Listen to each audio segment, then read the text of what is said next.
right, testing, 1, 2, 3. Can you hear me? I think everyone has left because I had the songs playing for too long. But let's jump right into the stream. Okay, I know no one's watching right now, but hey, I can always clip this and turn it into something later down the line. So let's jump into the live scene. I'm not on camera right now. Let me just fix that. Okay, let me just fix up the headspace there, and we should be good to go. Okay, so there is a new Kyle Higgins interview that just dropped with Addicts podcast, and we're going to react to it. We're going to watch it, we're going to react to it, we're going to see what it's like and get right into it. I'm not going to watch the whole thing because it's only like 3 hours. I feel like looking at the timestamp, the best time to jump into it is around the 44-minute mark with MPR Comic Love. So let me just pause it there and we'll just jump into it. So I'm not going to watch the whole thing for reasons, but we will watch some of the important parts and we will probably clip them on the channel. And my camera just keeps doing that. I'm a headspace kind of guy. Alright, that looks a little bit better. Alright, so let's react to this, because I haven't seen this, I don't know what it's about, so we're gonna watch it together, okay? Oh, and my face is covering Kyle. I think I'll just have it like that. Alright, so let's watch it together. Hadn't. And audio's okay. I think this isn't too loud where it's gonna blur all of us out. Okay, so let's jump back to the 44-second and 4-second mark and listen to it. Like I said, I'm not going to play the whole thing. It's a 3-hour interview. I recommend checking it out for yourself and give it a listen. So let's have a look at it. Had long dropped off reading comics. I didn't ever expect the Power Rangers comic when that came out, because I didn't know anything about it really, but I was reading them issue to issue. I didn't expect that to be what basically reignited my love of comics, and it was. And I remember when Shattered Grid happened.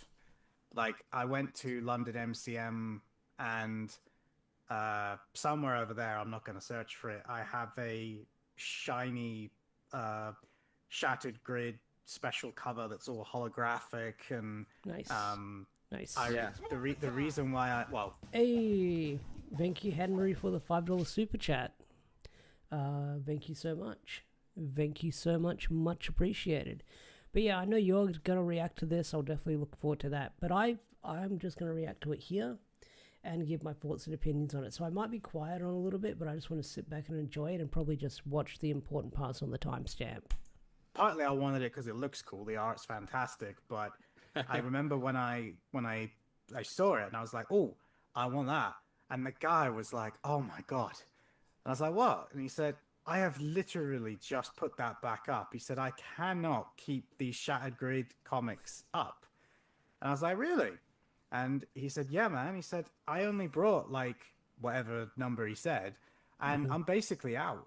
And he was like, all the Power Rangers comics just keep selling. And he said, all of this Spider-Man, Superman, Batman, he said, they've barely been touched. And I was... That's crazy that Shattered Grid was selling so well back in the day. I wonder what shiny hollow one that is. I just want to jump back to... Let me just hit be right back. We're intermission. Because I feel like I can guess which one that is. Shattered Grid issue 25. Let me just jump to the wiki and jump back over here to the live stream. So I'm guessing... Hey! Henry gave me another $5 saying it's finally here. Was that... Wait, why did that super chat go off? Or was that a delayed reaction? If so, I got 2 super chats from Henry. Thank you so much. But let's scroll down. Which one's the foil one? I think it could be one of the Goni Montez covers. Or it could be one of these ones. I know these ones were foily. I think this one was a foil variant. and this one was a foil variant. I think most of these ones were the foil variants for Shattered Grid, if I remember correctly. I never got issue 25 when it came to it, but they did a blind bag back in the day. Nice. Alright, let's jump back into it. It's like, wow, I really hope that and then I started asking all the other comic stores at the convention, and yeah, exact same story. And it was, I don't think people remember, or if you weren't there, realize just how popular the book was for a decent chunk of time. Like, that is true. Like, Shattered Grid popped off for like the longest time when it was coming out. Like, that's when like Power Rangers became like super mainstream with the comic scene and stuff like that. And thank you, Arrow Stream, for the $2. Much appreciated. Thank you so much. Thank you so much for the super chat. Much appreciated. But yeah, good morning, good afternoon, whatever time zone you're in. I've had kind of a busy day. I spent most of it recording my Power Rangers Prime issue 16 review, which will be up on next week. But yeah, like Shattered Grid was like really big back then. That's when a lot of people got into the Power Rangers comic because of how popular it was. For a while there, it really was like on the tip of people's tongue. Yeah, it was a cool experience because a few of us, like I've told the story a million times, so I won't tell the whole thing. But basically, when Bryce Carlson and I were talking about Power Rangers, Bryce is very high up at Boom now. At the time, he was a managing editor, and Bryce and I had gone to college together at Chapman. Oh, okay. And so we didn't know each other until after college, but obviously we knew a bunch of the same people. So like it was a very kind of an instant kind of connection and friendship. And so Bryce and I, while I was doing Nightwing, we were talking over like Google Chat one day, and I was like, you know what license you Jeez, Google Chat, that takes me back. guys should go get is like Power Rangers. Like there's never been anything of the level of what we could do if we were to approach it like a superhero book. You know, think X-Men or the Teen Titans. It's like, oh my God, like we could really do something where we're not limited by budget or pre-existing footage or any of these things. And that's true. That's why the comics popped off so much, because they didn't have the Sentai or the source material to rely on. They could just do whatever their imagination and their limits sort of depended on when it came to writing the comics. And back then, there was Power Ranger comics. There was Power Ranger comics in the 90s. There was Power Ranger comics in the 2000s. I think there was the Marvels and the Paper Cuts and the Hamilton comics back then. I think Paper Cuts was like the last one before Boom took over. And they weren't the best of those comics. They were very much sort of like, pretty much followed the formula of the Power Rangers show, where they were just like, oh, Monster of the Week, silly scenario, they fixed the situation. Where when Kyle's run started, this was this like mature story that it was telling that no one had really ever seen before. You know, and he's like, it's so funny you say that, because like that's something we're talking about. And then Paper Cuts got the license, and I was like, oh well, I guess that didn't work out, or maybe Boom didn't really, you know, go after it. I had no idea.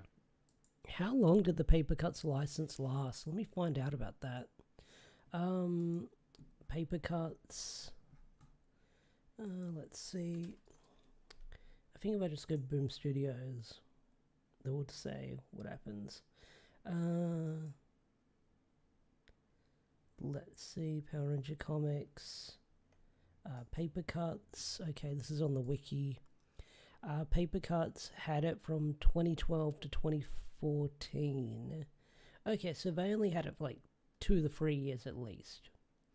So they didn't have it for that long. And then Boom took over in like 2015, 2016. Because I think I remember when they had the announcement of Boom Studios getting it, I was like drunk in the back of a taxi. I remember seeing that article on Anime News Network. That's what June 15th. I think I was either drinking that day with friends in the back of a taxi, or I was... It was around Comic-Con, I remember that much. But I think I was either drunk in the back of a taxi when I read that article, or I read it like drinking out with friends one night, and I was like, oh, that's interesting. I don't read comics that much, but that's interesting. Let's go back to the interview. And then fast forward like 4 years, and there's this announcement that Boom got the license and they're going to do an ongoing comic, and they had the Goni Montez helmet covers that they published as like a series for the announcement. And I saw that. I was walking on the sidewalk in my old neighborhood, and Arrow Stream, what type of drink? What type of drink was I drinking back then? Let me just make the bigger. What type of drink was I drinking back then? It was 10 plus years ago, so I'd have to remember. Probably Jackson Coke or... Probably Jackson Coke. I think I was like a vodka and Red Bull guy back then as well. But I think I remember like reading it in the back of a taxi, coming home at like 3 in the morning. And like, it was a Newsarama article that popped up on Twitter, and I looked, I was like, like, they got it. Like, and what I mean by they got it is the covers. Like, they got what this book could be and look like. And that was like, the covers were like a huge mission statement to me. And so I reached out to Bryce immediately, and I was like, hey man, like, who do I got to kill to write a backup pitch, you know, for a backup story? Because I figured they already had a main writer and everything. And he got back to me after San Diego, and he's like, well, you know, actually we're still looking for a main writer, and like, your name, you know, has come up. And I was like, well, you and I talked about this, you know, like a couple years ago. And he's like, it's why your name has come up. And I had just come off Nightwing. I was just wrapping up Batman Beyond. And I had this little window before I was going to go shoot my Shadow Hours film. And so I was like, all right, I was like, I've got like 2 weeks, like if I can work up, he asked me if I would work up a take, and I was like, I've got 2 weeks. So yeah, I can do something. At that point, and then throughout the first year of the book, I would say, there was a lot of feeling it out that we were all doing, because none of us knew what the market was going to be like for a Power Rangers comic. Mm-hmm. We didn't know. We had suspicions, but none of us knew really what the crossover was like between Power Rangers fans who buy or would buy comic books and comic book readers who would be interested in Power Rangers and give Power Rangers a chance. And so for me, I felt a responsibility to make the book A, incredibly accessible, but also B, something that would speak to both groups. And that's true.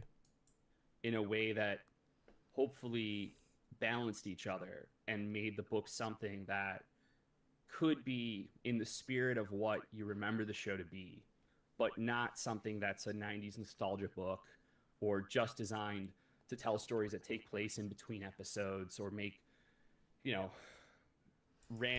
And that's what the issue with those other Power Ranger comics were. They felt like those kind of stories, where they would tell stories in between sort of like episodes. And the Boom Studios comics did its own thing. And hello there, Kamen Rider 64. Random old continuity bits from a 25-year-old show suddenly have closure or make sense. Like, there's some of that. We did do some of that, and some of it was by request of Saban and other bits. Like, continuity to me is always like, if it's additive to a story you're trying to tell, great, but like, you shouldn't be telling a story just to like plug a hole in continuity or anything like that. And so to your That's a really interesting take on what is canon.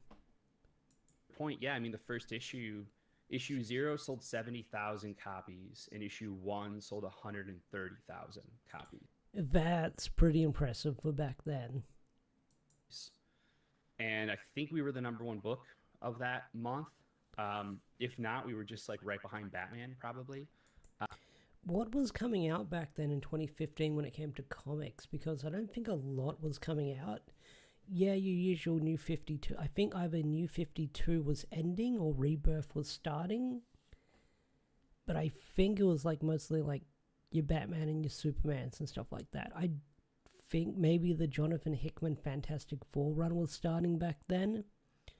I'm not entirely sure, but I can't remember what comics in like DC and Marvel were like around back then, because that was like 10 plus years ago.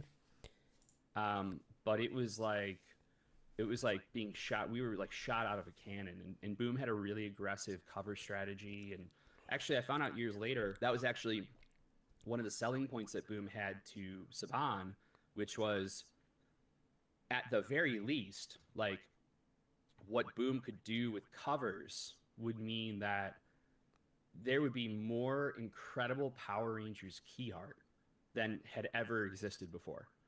Um, That's a really good pitch because the thing is with Power Ranger art is really hard to find, but having all these different comic variants, it does sort of change up a few things. because at that point, there really wasn't great Power Ranger art out there. Yeah. And so Boom is Mhm. going like, look, with the roster of creators that we have access to and can hire for covers, and keep in mind, every single thing made for the Boom comics is then owned by Saban and now Hasbro. That is true. That is very true. And Kyle's right, like back then, like there wasn't a lot of Power Rangers artwork here and there. But having it on like the covers and stuff like that, Boom, Hasbro, no, sorry, Saban owns that art now, Hasbro owns that art now. But when I use a lot of like renders when it comes to Power Rangers and stuff like that, it's mostly from the comics because they have the high quality artwork. I mean, there's some Sentai screenshots you could find that are really good, but it's the comic artwork that's really great. So it's like in some ways R&D, like Boom is paying Saban slash Hasbro a licensing fee while developing and making the books that then Saban and Hasbro also own. You know what I mean? So like from that standpoint, it's a great deal for Saban and Hasbro, and especially with like kind of like really refreshing the brand from a visual standpoint. Like it turned out to be, you know, incredibly additive. And so yeah, it was big for the first. I mean, I don't know how the books do now. To be honest, I don't keep up as much as I. They're doing okay. And that's putting it nicely. They're doing okay. That's all I'll say. They're doing okay now. They're still chugging along, but they're not as big as they were probably back then. That's like putting it nicely with the Power Ranger comics. As I probably could or should, but when I was doing it, like, and Ryan Parrott was doing it, like, they were, you know, they were definitely top of mind in comic book stores. I would hear that quite a bit. Yeah, that was my experience whenever I got to talk to people that sold this stuff, and it was really nice as well because, to me, it was nice to see the setting updated to modern times whilst not completely changing everything about them, but also when you did start doing original stories rather than, like you say, just, well, it's Rita and her latest monster, the target age was much older than the TV show ever was. And I think, you know, the people that were reading the books, myself included, it was so nice to see a mix of situations that quite often would lean more into the serious and the, wow, this has got some actual real danger and stakes and the repercussions of that. And obviously, you know, you worked on Nightwing, you worked on Batman Beyond, and you've always liked superhero stuff, so that makes complete sense. But even so, there was still that sort of trepidation that it's only going to be able to go so far because it's Power Rangers, and it felt like that was never actually an issue. Like you seem to be able to go as far as you wanted to go. Yes and no. In the early days, there were definitely limitations, and I want to hear about those limitations because from what I've heard, like Saban had a list of do's and don'ts that Kyle and Ryan could do back in the day, and it's called the Power Rangers Bible. From what I've heard, the Power Rangers Bible of what they could and couldn't do back in the day, and I really want to find this Power Rangers Bible or just have a look at it and see what limitations they had back in the day. I know that Simon Bennett teased about it, like when he talked about what he could do on Power Rangers, and then when he took over as an executive producer for Better or for Worse, some of those like limits were pushed in a way, but there was this Power Rangers Bible that Ryan and Kyle have sort of hinted at with what they could and couldn't do. there were definitely guardrails that I would say were put up at different points, and you know, there were things like with the end of Shattered Grid, like I pitched Shattered Grid a year before we did it. Like Oh, that's interesting. Like like we had to come in with like, here's what we want to do for the next year. This is how it'll work, and like I Hmm. pitched like the whole event, like the big beats of it and everything. In the meeting where we were going through it all, like at the start of the meeting, there was a lot of trepidation from some of the powers that be at Saban of just like, you can't do this, right? And then by the end of the meeting, we got pretty much everything we wanted to do worked out and like talked I do wonder what those things were that they couldn't do. through it and approved. But I had to put all the toys back in the toy box at the end of the story. And That's true. Like he couldn't mess with the lore too much, but he had to sort of put, like Kyle said, put the toys back in the toy box. like that was one of those things where it worried me from the jump, because it's like we're going to do all of this stuff, but if we can't continue on past it, it's going to make it feel like none of it mattered, you know? Hmm. Yeah. And to their credit, as we got closer and closer to the event and then got into the event proper, they had that same concern as well, which is like, hey, how are we going to make this feel like it matters at the end? And I was like, well, you told me we had to put it all back in the toy box. Like, so, That's interesting. come on. But we found a few what I thought were elegant solutions. And so Hmm. there was stuff like that. And then, Ryan Parrott's like my brother. So, like, once he took over, he did like 100 issues of the book. And I remember him telling me, like, oh, we're doing this thing called. It's funny how like not to be rude, but it's funny how it's always after Ryan took over the book. No one really talks about Marguerite's run from back in the day, like right after Shattered Grid with Beyond the Grid. So like a lot of people call like Beyond the Grid like the filler arc, but it's funny how he said after Ryan took over what I did, not Marguerite, because I think a lot of people forget about Beyond the Grid, even though it's kind of lore important in its own right. All the ramifications from Shattered Grid happened in like Ryan's story arc. the Eltar War, and I was like, bro, they wouldn't even let me reference Eltar. Like, I couldn't touch Eltar. Oh, that's what I was talking about. Like Kyle couldn't even do anything with Eltar during the Saban days, but I think when Hasbro took over during the Eltarian War, that's when sort of like they were more lenient. And he's like, well, different era, I was like, ah, man. So they definitely, like, once it went over to Hasbro, like, approvals changed and everything, and I feel like they That's exactly what I was talking about. Hasbro was more lenient with what they could do in the comics compared to Saban. yeah, there was more possibility there as far as what you could explore kind of unimpeded. Yeah, I can't remember if it was you or Ryan, but I think it might have been Ryan. But when the book started referencing like Edenoi and King Lexion, I was like, oh wow, we're just going places now. Like anything goes. Yeah. I don't think I might have referenced them in Shattered Grid, but that would have been Ryan otherwise. Yeah. Yeah, Shattered Grid bringing in all the other teams, I think, made a lot of Ranger fans happy as well, because there's a huge subset of that fandom that gets really really sad when it's oh look, it's a new reboot, so it's Mighty Morphin again, and I Yeah. think the Shattered Grid was a really clever way to basically bring everybody else in without actually having to make them about them. Yeah, I mean, I think the best crossovers, especially in are Rangers World, are the ones that allow for like pairings, like unlikely Mhm. pairings, and like being able to just spend time with those characters together. And so part of the trick of an event like Shattered Grid, where there are very real page space limitations and everything. Part of the trick for me was like finding as many of those moments as we could and really like highlighting them.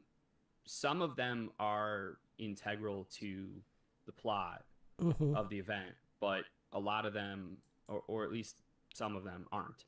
So, like, a good example is like there's a moment with Andros and Corone, and based on where Corone was going to be at in her timeline, I knew that if she were to meet the Andros at the point in his timeline that he and the team are gonna be in Shattered Grid at, he would not know that she's been redeemed and saved, and now she's a ranger. So having that moment between them is like an incredibly, hopefully, cathartic moment, and it's very sweet. It's not necessary to the plot, but it's hopefully very additive to the stakes and the dynamic that the story is working within, and just by the very conceit of like we broke time and space, you know, like we kind of broke causality, but also like took the teams from all their different eras and like fractured it and put it all on a flat plane, you know, to justify that they could all meet, even though a lot of those teams are all just one linear timeline, you know. Yeah. Yeah, no, it was really well done, and I know this came a bit later, but it seems like the best way to link it. How did your involvement in Battle for the Grid come about? Because Ooh, that okay. was kind of almost just a video game adaptation of that story. Yeah, so what happened there was the Enway guys, which were the video game company that did Battle for the Grid. Just gonna say, rest in peace, Battle for the Grid. Gone too soon. They had been making the Legacy Wars game, which was the mobile fighting game for, you know, iOS and Android, etc. And so they had put characters from the comic, like Lord Drakkon and others, in that game, which is really cool to see. And it was a fun game. Like, I played it a bit when it first came out, and then once they put Drakkon in it, I was like, well, I need to play my boy. Come on. So once Shattered Grid was done, I think the last issue came out in August of 2018. I think it was Melissa. It was, who was it? No, it was Amanda Cruz, who worked at Lionsgate and ran Lionsgate Games. It was Amanda, and who I knew through just, I'd taken meetings with her over the years, like through my manager and stuff, and then we knew each other socially. And Melissa Flores, who was still on the then Hasbro side running Power Rangers, they reached out to me saying, hey, we're actually doing we're doing a console fighting game, and we want a story mode, and we want to hire you to do story mode, and like, we think there's a version of Shattered Grid that could work if you can crack it. And so I was like, well, definitely interested. And so I actually flew up to San Francisco for like a day, 2 days, with Melissa and Amanda, and we went into the Enway offices, and it was crazy. Like, I don't get sometimes I talk about like doing comics for a living. Unfortunately, oftentimes the cost or the price of admission is giving up your fandom to some extent, and you don't have to, but it does happen. And like, that has happened to me in a large way. Like, my relationship with not only Power Rangers, but like my relationship with Batman, with all of the things that I've been fortunate enough to work on, is quite a bit different than it was when I was younger, and certainly before I was doing this stuff professionally. All that to say, like, I don't get like genuinely excited very often.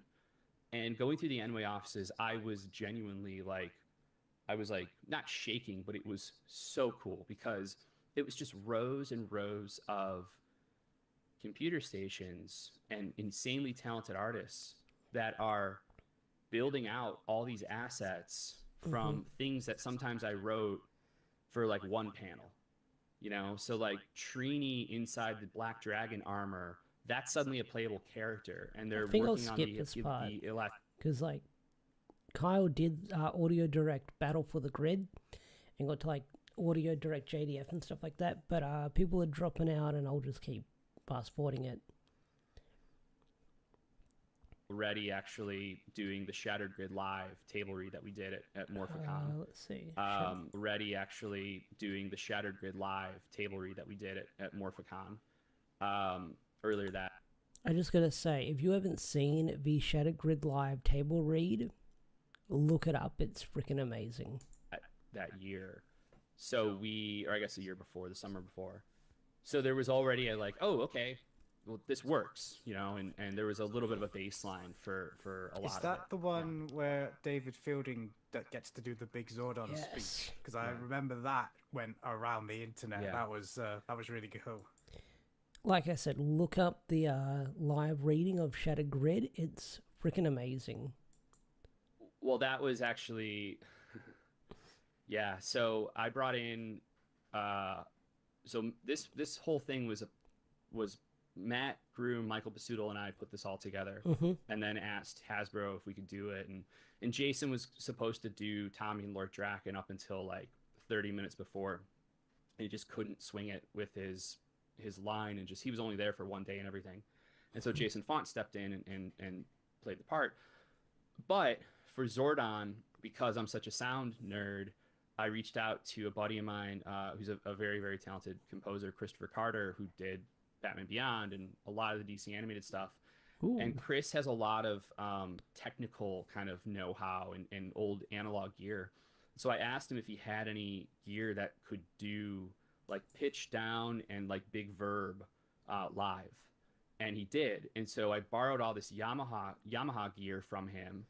And we brought... Let me find that moment, because it is a crazy moment to see. Let me see if I can find it. Give me one moment.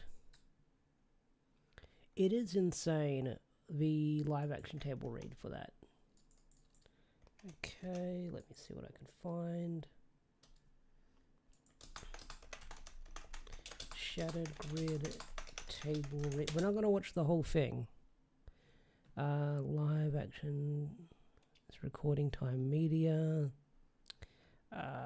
Where is it? This one has the most views, so we'll watch this one. 2018, that's crazy, nearly 10 years ago. Where is it? Let's see if we can find it.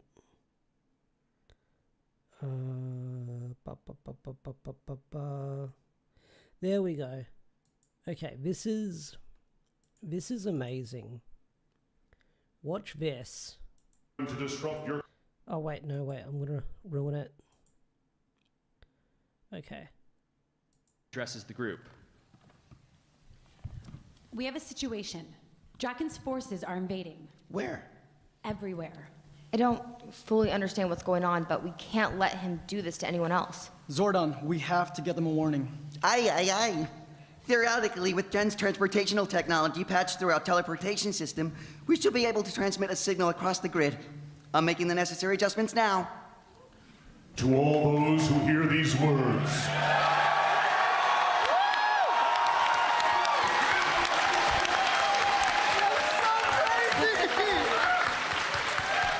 my name is Zordon of Eltar. I come to you from across the grid with a warning.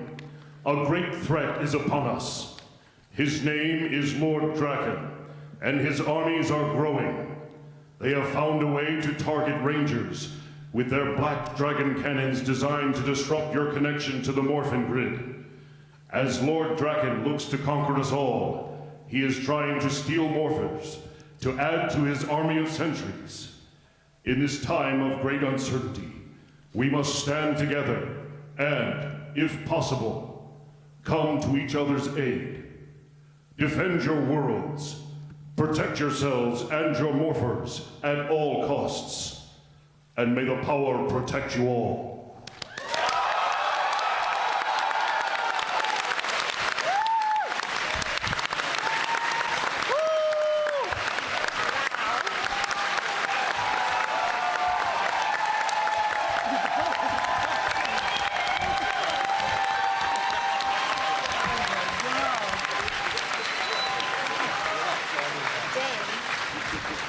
With the warning out, our rain.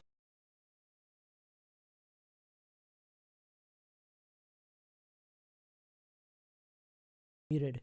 The pop that that room just gave off is insane. I will say that. Like how loud you can hear that audience popping off, and Peter Sudarso getting excited as well. It's like freaking crazy. So yeah, like I said, go back and rewatch the Shattered Grid live read because it is really good to see. Like this is something that I like to go back and I like to revisit whenever I get the chance because it's really freaking amazing. Brought it in, and we tested it out the day before with David. Worked like a charm. So on the night of the table read, there was a Forever Red panel before us that was, ending, and the room was already, there were a lot of people in the room, and then it was just getting more and more filled because we were like the headline panel for that night and everything. We had 20 actors coming back to do this live, right? Mm-hmm. So as the panel ends, I know I've got like 30 seconds to get on stage, swap out an XLR cable into the microphone. That's going to be where David is sitting. So we can do the voice live as a surprise, right? So I go to get on stage, and I had hurt my knee playing basketball like twice, like over the previous few weeks, and something wasn't right with it. And I go to hoist myself up on stage. I'm 6'2". I'm not really thinking about it. And my knee pops, and I fall in front of 1,000 people. And Dan Southworth and Sean C.W. Johnson catch me, and they're like I'm like almost like blacking out from the pain. And I thought I had just like dislocated my kneecap and popped it back in because that's kind of how it felt from a few weeks earlier. And I was like, well, you can't tear your ACL multiple times, like, well, so I was like, no, I think it's just my kneecap. I think I'm good. But like, we have, 20 minutes until this thing is gonna start stiffening up on me in a way that like I won't be able to walk. Just get me up and moving. And so that's what we did. And so I was able to run the I was still able to run the table read, but it was like an out of body experience because I knew, like, I was narrating the whole thing, but I knew it was like, this is really bad. Like right under the table, like, this is really bad. So speaking of that short you did with Jason Frank, there was a short you did with Jason Frank where he got to be live action Lord Drakkon. Ooh, okay. It got, Yeah. Clips of the old show playing on these like holographic screens, and it was it took the internet by storm, I think would be putting it mildly. Yeah. It definitely spread a lot, for sure. There was a conversation when we put it out, because we put it out through Jason's YouTube, and then very quickly other sites, including like IGN. Yeah, IGN definitely. Oh, no. You know what? IGN didn't rip it. That's actually what had made the conversation happen. A bunch of other sites started ripping it and uploading it as their own video. I gotta go to the toilet. Be right back. I'm just gonna run to the bathroom real quick.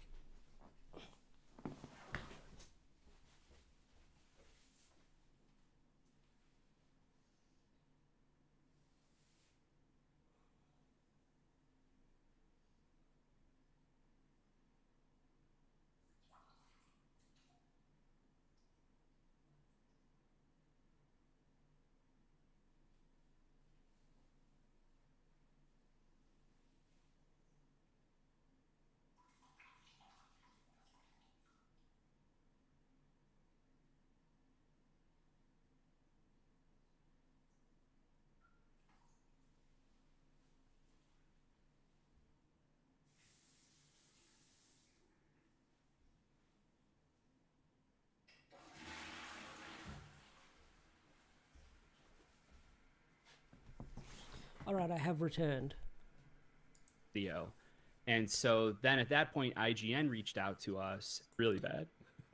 So speaking of that short you did with Jason Frank, there was a short you did with Jason Frank where he got to be live action Lord Drakkon. It got, clips of the old show playing on these like holographic screens, and it was it took the internet by storm, I think would be putting it mildly. Yeah. It definitely spread a lot, for sure. There was that clip went freaking viral, which they'll bring up in a bit. a conversation when we put it out, because we put it out through Jason's YouTube, I remember that much. and then very quickly, other sites, including like IGN. Yeah, IGN Oh no, definitely. no, no. You know what? IGN didn't rip it. That's actually what had made the conversation happen. A bunch. I don't know if did IGN rip it. I can't remember. I know that Power Rangers now ripped it, which is now like the Neo Saban channel. But I know that like a lot of people ripped it back in the day. Other sites started ripping it and re-uploading it as their own video. And so then at that point, IGN reached out to us asking if they could also post it. And so Jason and Francis and I all had a conversation about it. And it was like, Hey, shout out to Francis who gets mentioned in this. well, what do you want to do, Jason? Like, do you want to copyright strike the channels that have re-uploaded it as their own thing because you're monetizing on your channel and we're approved from Saban officially, like that this is the distribution outlet, or do you want it to keep getting re-uploaded because it'll potentially spread it like bigger, like IGN posting it, like that's a 6 million, YouTube channel account. And so Jason thought about it and he was like, no, let him post it. He's like, I want it to spread. And Can you imagine that? Waking up, getting a copyright strike from Jason David Frank after like re-uploading the Shattered Grid story. Sure, that'd be crazy. so then it just kind of like really exploded outward, just as we were getting ready to kick off Shattered Grid with issue 25, which was why we designed, doing the short when we did. What was it like shooting the short? Because you were there, right? You were heavily involved in that. Oh, I directed it. Yeah. So I wrote it, I directed it, I produced it with some others, JJ Vasquez and Ramon Palermo. It was awesome. Like, it was very fast. We shot for one day, but we had a several weeks long set build that we did beforehand. And also we had all the costumes made by the Anarchy cosplay. Ooh, Anarchy, there's a name. I've heard mixed things about Anarchy cosplay. Like, there's a meme that they take forever for like their cosplays to get done unless you're like a big Ranger actor. Then you'll have it done right away, but I've heard very mixed things about Anarchy. I'm sure they're nice people, but within the fandom and the space that I'm in on YouTube and stuff like that and on social media, I've heard very mixed things. Guys out in, I think they're in Sri Lanka. I think it's pronounced Sri Lanka. Sri Lanka? Sri Lanka. Now I'm getting tongue-tied. Sri Lanka. I don't know what's wrong with my mouth this morning. But that was a whole process because we had to get them signed up with Saban as an official licensee. Oh, okay. Because otherwise we were making an official short film with unlicensed costumes. That's interesting. I didn't know that part. And that was Right. like going to be a problem. But yeah, I mean, basically the way it came about was that, Jason and I were close back then, and we would talk every day. And he was seeing the way that Lord Drakkon was like really kind of taking off in the comics, but also like at the conventions. So people were bringing him the books at conventions to sign, like bringing art, like, posters, stuff like that. There were some people starting to cosplay, and he would text me. He liked to do audio messages. And so he would audio message me all the time going like, hey man, Drakkon is like crazy popular, and he's like, I just talked about him in a panel, and like, we should do a short film. Like, we should go do a short film. And I'm like, okay, yeah, well, that's great to hear the character's working. Like, what the plans we have for him, I think, are gonna be really, really cool. He's gonna get bigger. We should do a short film. Hey man, what if we do a short film? We got to be the first ones to do it because someone's gonna do it. So we got to be the first ones. And I remember telling him like, yeah, man, it's tricky. Like, I can't go make a fan film. Like, I'm writing the official book for the brand. Like, I have a direct relationship not only with Boom but with Saban and the vice president and president of Power Rangers over there. And it's like, it puts me in a weird position, you know. But then I had the realization and the thought that, like, hold on, with Shattered Grid coming up, and I don't think we'd even announced Shattered Grid yet. I don't think we had. But with it coming up, I knew, like, oh, this is going to be a big thing. And Boom was already talking about doing like an animated promo, like trailer. And Jason ended up voicing that, actually. Yes, and that came I out remember. before our live action one. Yeah. But I remember thinking, like, hold on a sec. Like, there might be a way to do something under the pretense of it being a promo for Shattered Grid. But also, this is the 25th anniversary of Power Rangers.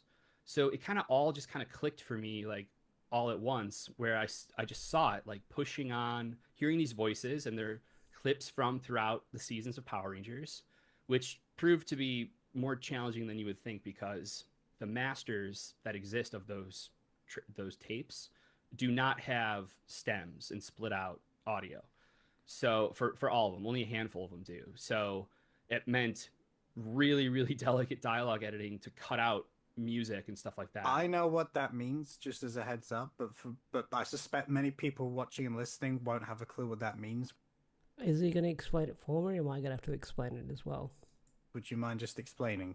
Okay, he's going to explain it. Sure. So when you make a final version of a show, you have what are called deliverables. Deliverables, depending on what era you're talking about, exist in different formats. So nowadays, you're delivering, one of the deliverables is a DCP, a digital cinema print. That's the predominant form of exhibition in theaters. It's basically a file. But you could have deliverables of like a 35 millimeter answer print or things like that. One of the things you always deliver are split out sound files. So you want to you deliver what are called stems, and stems essentially stands for dialogue, DM and E, dialogue, music, and effects.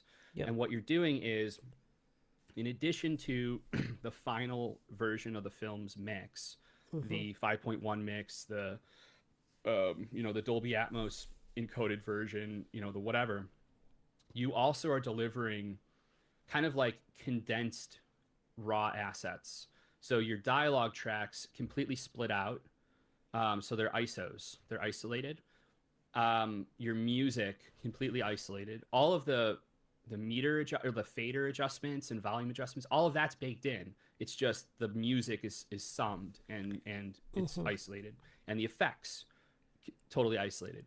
Yep. And the reason for that is because it gives you flexibility in if you're ever having to put together. Just gonna pause it here. Kyle knows his shit about audio. Kyle knows his stuff here.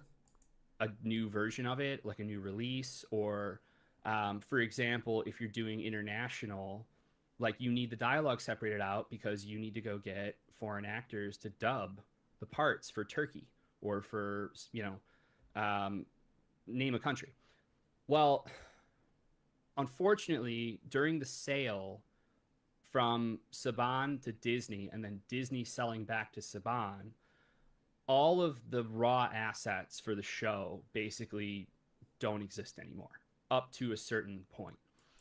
I wonder what that certain point is when it comes to Power Rangers. Like, is that up to, like, maybe Mighty Morphin to Lost Galaxy? I'm not entirely sure. But the thing is, if you watch the clip show for Beast Morphers and Dino Fury, they had to redub a lot of the dialogue back then. And that's because of what Kyle's talking about here. Because those stems are lost, they had to redub over a lot of characters here because they couldn't separate the music from the audio. And I think it's probably because they didn't have the copyright rights for, like, any of the... They probably didn't want to play residuals to Ron Wasserman or anyone like that. So they had to sort of separate the audio tracks from the original files. But because they're separated, well, they couldn't separate them, they had to redub them. So that's why you have that crazy sounding Lord Zed and Beast morphers and the weird Andros crying, high pitched voice sounding. That's why. So all that's left are tapes that are like beta cam tapes, which is different from Betamax. Betamax was the consumer version of Betacam. Betacam was in use for many more years, up until as recently as probably 10 years ago. So the show was archived, each episode was archived, especially of the original seasons, on a Betacam tape with 4-track audio. So it's supposed to be on tracks 1 and 2, dialogue on left, I think effects on right, and then music and ambience. I don't remember, because the problem is that's not what the tracks were. So they were not done properly. And so the idea of like, when we got the clips from Saban, it was like, this is the best fidelity that we have, but also the audio is, in most cases, it's actually summed everything. So there's no splits. So that makes doing things like the Shattered Grid short, where we have all of these clips from prior seasons, really tough to integrate, because we have our own music in the scene and our own ambiences and everything. You can't have each clip have the music of its season and show playing in that moment, because it creates utter chaos. It's non-diegetic. It doesn't work with what we're doing. So it became this very, very elaborate, painstaking process of dialogue editing that Matt Taylor, our sound supervisor, really took on himself. And everything from like reversing phase on music in some cases to cancel out bits of it, using like noise reduction, but also like very, very delicate down to like the syllable and sometimes even tighter like dialogue editing to get in and out of lines, to get as much music buried as, in the signal to noise ratio as possible. And we pulled it off just enough to, and then we verbed it all out. So that hides a lot of blemish. I don't know if they're going to bring this up, but I think they had to get like Amy Jo and stuff like that to sort of redub a few lines. I don't know if that's true or not. Maybe we'll find out here. As well, because it's supposed to be a cavernous space and everything.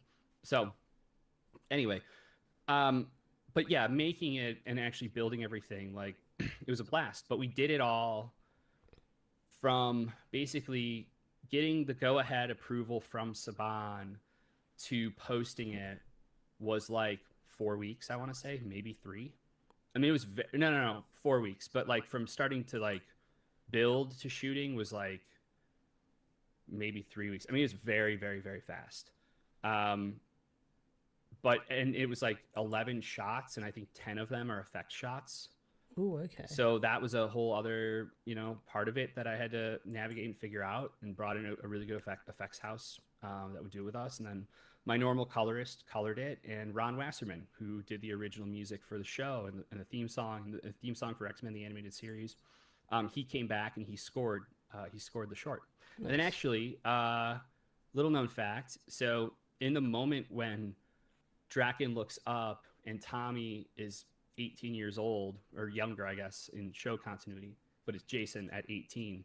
I really like the visual in my head from the beginning of putting this all together was that shot of like doing it over the shoulder, seeing Jason at 18, or JDF, at 18 years old, talking, and it fades away, and the green comes off of his, his foreground, element, and he turns into side profile, and we see him now at 45 years old, and just like that juxtaposition of then and now, and what he was and what he is now, like there's levels to that, both in the story but also in real life, and I that was a really attractive image to me.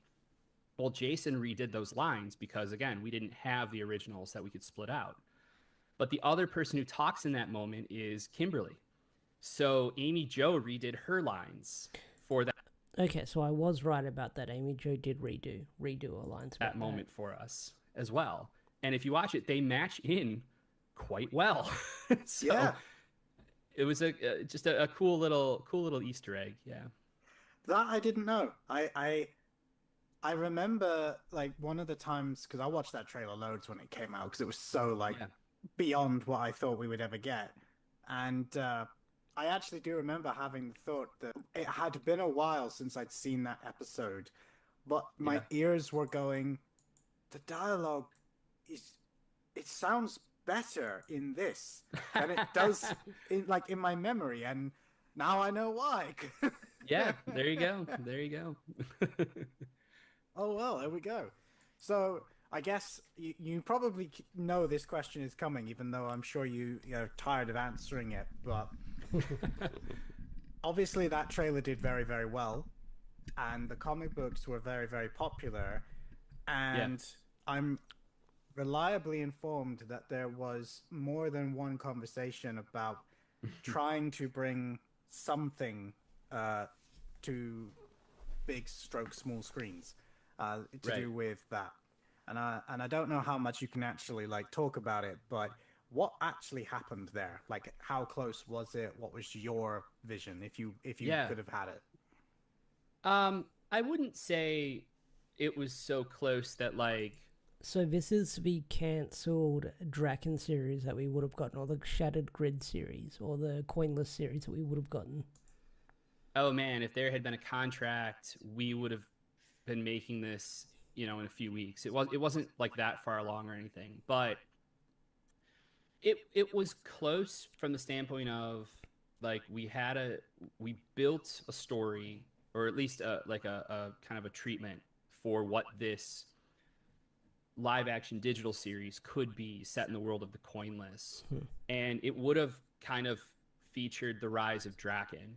And the cool thing about the Coinless world that I built in the comics with Henry Preseccia, who was the artist, and obviously Daniele De Nicolo and Dan Mora and so many awesome people, was a world that was not only an alternate timeline, it was also Everyone's adults. farther along in its timeline, which meant all of the characters were actually older. Yeah. So for the sake of, hey, this place over here is looking for its Cobra Kai. It was that era. And the idea that, oh my gosh, there might be a Power Rangers thing that is also appropriate for original cast to return, depending on who we actually are able to get and confirm. Hey, this could be really, really cool. And it's a darker thing without, it wasn't going to be like crazy edgy or anything like that, but like it's a little bit more sophisticated and mature. And it's like there was very, very, very initial conversation about like what a budget would look like from a particular platform that was really into it. But I won't say what platform it is, but if we ever find out, it will blow your mind. But then, basically, I actually woke up to the news that Hasbro bought everything, like, kind of like overnight, See, Kyle woke up to it. I was drunk at a Killers concert when that news happened. Or, I mean, they've been in the works for however long, but, like, it happened fast. And it was for, like, $500 million. And I woke up to the news because Jason texted me a screenshot of the news. And he had an audio message. And the audio message was like, well, I guess we're not making our show. I mean, that was literally the sound of it.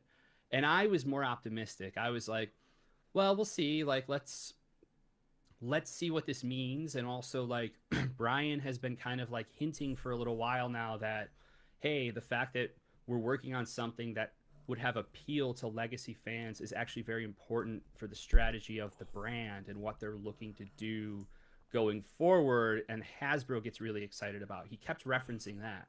So I think he knew. I mean, he obviously would have known before me because I saw it publicly that this was coming down the pipe. I don't know when he knew, not that it matters, like, but just from the standpoint of he was still running Power Rangers and very much wanted to do this show. And then we went through the process of the transition to Hasbro. There was a time I consulted for a meeting, a really, really fun meeting, but also wild, like with Haim Saban and others, for what was going to be a second movie that wasn't going to be a sequel to the 2017 movie, because that was done with Lionsgate, and this was going to be done, I think, with Paramount because of the Hasbro AllSpark deal. And Oh, okay then. So that's sort of setting up what we knew earlier-ish, because that's when we found out that Paramount or AllSpark would be doing that deal back in the day around that time. so it was like, hey, this is a sequel, but not a sequel, but it's a sequel, but we can't say it's a sequel and reference anything from the Lionsgate stuff. So let's bring in the comic writers to talk about some different ideas and what this could look like and everything else.